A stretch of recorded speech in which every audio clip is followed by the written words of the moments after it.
ကွင်းလယ်ပိုင်းအတွက်ကတော့သတင်းထွက်နေကစားသမားတွေအများကြီးပဲပေါ့နော်ဒါပေမဲ့လည်းကျွန်တော်တို့မျှော်လင့်ထားတဲ့ကစားသမားတွေကရောက်ဖို့ရခိုင်နှုန်းကနေတယ်ပေါ့နော်ဒါပေမဲ့ကျွန်တော်ပြောသလိုပဲဈေးကြီးပေးပြီးတော့ခေါ်ဖို့အတွက်ကစားသမားကောင်းတစ်ယောက်တော့ကျွန်တော်တို့မျှော်လင့်နေတယ်ပေါ့နော်မင်္ဂလာပါ United Speaker ပါကျွန်တော်ရဲ့ channel ကို subscribe လုပ်ပေးကြပါဦးဗျာကဲကျွန်တော်တို့ကွင်းလယ်မဲ့ပတ်သက်ပြီးဆွေးနွေးကြအောင်ပေါ့နော်လက်ရှိခေါ်ရတဲ့ကစားသမားတွေအနေနဲ့ကပြည်မာလေးတွေ့ကြုံရှိကစားသမားတွေလည်းဖြစ်တယ်ပြီးရင်ကျွန်တော်လူငယ်ပိုင်းတွေရောလူကြီးပိုင်းတွေရောပါဝင်နေတဲ့တွေ့တိုင်းတစ်ခုမှာကျွန်တော်တို့တာလီမန်ဆိုလဲအကောင်းမွန်သောအနေထားတစ်ခုဒါပေမဲ့အန်ရီဆန်တို့ဆိုလဲချက်စီးမှာနေရာမရအောင်ဆိုပေမဲ့သူရဲ့ဖြတ်တန်းလာတဲ့အနေထားတစ်ခုမှာသူဆရာကြကြအနေထားတစ်ခုကနေဖြတ်တန်းလာတာဖြစ်တဲ့အတွက်ကြောင့်မလို့ဒီကစားသမား2ယောက်လုံးကကျွန်တော်တို့အတွက်တော့အောင်ဝင်မယ်လို့မြင်မိရပေါ့နော်ဒါပေမဲ့လည်းပေါ့နော်ကျွန်တော်နောက်ထပ်ကစားသမား1ယောက်တော့ခေါ်ယူဖို့လိုအပ်နေတယ်ဆိုတာကိုသူတို့လည်းသိတယ်ကျွန်တော်တခြားသောလူတွေလည်းပေါ့နော်အကြံပေးနေလဲတိမှာပါပေါ့လေပြီးရင်တော့ကျွန်တော်တို့ရှေ့တန်းတိုက်စစ်အတွက်ကျွန်တော်တို့အသက်16နှစ်ရွယ်ကစားသမားလေးစပါးနေပြီးခေါ်ယူထားတယ်ဆိုပြီးတော့လည်းသတင်းတွေထွက်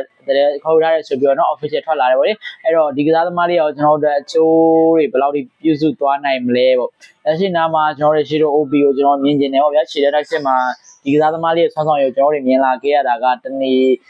လောကကောင်းမွန်နေတဲ့တစ်ခုနဲ့မြင်လာခဲ့ရတာဆိုတော့ဒီကစားသမားလေးရောကျွန်တော်တို့အတွက်ဘယ်လောက်ထိများအကျိုးပြုနေပြီလဲဆိုတော့စောင့်ကြည့်ရပါတော့ပြီးရင်တော့ကျွန်တော်ဒီလာမဲ့အပြောင်းရွှေ့လေးတွေမှာဘယ်ကစားသမားတွေရောက်လာမလဲဆိုတော့ရင်ခုန်ကြတော့ကောင်းနေပါတော့အများကြီးတော့တွေ့နေတာမဲ့ရှူအမန်ဒီတို့ခေါ်ဖို့အတွက်ကန့်လန့်နေဆိုပေမဲ့လက်မခံခဲ့တာတွေပြီးရင်ကျွန်တော်တို့ဟောနော်ရေမထွေးကစားသမားကွင်းကစားသမားကိုခေါ်ဖို့အတွက်ကြိုးစားခဲ့တဲ့အခါမှာလည်းတစ်ခါလက်မခံခဲ့တဲ့ကစားသမားတွေရှိရပေါ့နော်ဒါမှမဟုတ်ကျွန်တော်ရိုမာအသင်းရဲ့ကစားသမားကိုနေခေါ်ဖို့ကလည်းဆွေးနွေးနေတယ်ဆိုတဲ့သတင်းတွေထွက်နေရဆိုပေမဲ့လို့သိတိကျမှုကမရှိသေးဘူးပေါ့နော်အဲ့တော့ဘယ်ကစားသမားထွက်လာမလဲပေါ့ကျွန်တော်တို့ကွင်းလယ်ကစားသမားတွေအတွေ့အကြုံရှိတဲ့ကစားသမားတွေပြောမှကျွန်တော်ဒီတက်ပိုကောင်းတဲ့ကစားသမားလေးတချို့တလေကိုတော့ကျွန်တော်တို့မျှော်လင့်လို့ရသေးတယ်ဆိုရင်ဒါတစ်ခုမှမျှော်လင့်ချင်သေးတယ်ပေါ့ဗျာနော်ကွင်းလယ်ကစားသမားမိုက်ကယ်ကာရီနဲ့တွဲမိုက်ကယ်ကာရီရဲ့ပေါ့နော်အသင်းမှာအဝင်ခွင့်ကြဖို့ဆိုရင်တော့ကွင်းလယ်ကစားသမားကောင်းကောင်းတယောက်တော့ထပ်ပြီးတော့ဒိုးမယ်ပေါ့ဗျာနောက်တန်းတော့တိတ်ပြီး trade ပြောတယ်မရှိဘူးဆိုပေမဲ့ကျွန်တော်အနေနဲ့ဆိုရင်တော့ကျွန်တော်မာတီနက်ကိုရောင်းပြီးတော့တကယ်ကောင်းတဲ့တယောက်လောက်ကိုတော့ကျွန်တော်ထပ်ဖြည့်ချင်တယ်ပေါ့လေဘာဖြစ်လို့လဲဆိုတော့မာတီနက်ကလက်ရှိနေတာမှာအမြဲတမ်းဒဏ်ရာရပြဿနာတွေဒီလစ်တို့ဒဏ်ရာရပြဿနာတွေကတိတ်ပြီးတော့ဆင်ပြေမလို့ပေါ့နော်ဒီလစ်တို့ဆိုလဲကျွန်တော်တွေ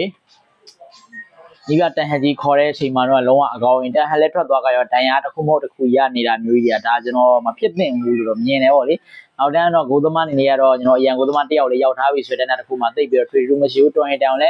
စာချုပ်ကတက်တန်းတိုးထားတဲ့ဆိုပုံစံမျိုးကြောင့်ကျွန်တော်အရန်ဂိုးသမား2ယောက်အပြင်မှာကျွန်တော်တွေဂိုးသမားဆက်လက်မှတ်နံပါတ်1နေရာနေပြီးကစားတော့ဘူးလည်းရှိနေဆိုတဲ့အတိုင်းမျိုးဖြစ်တယ်အဲ့တော့ချန်ပီယံလိကစားရမယ်တခြားဖလားတွေ FA တွေ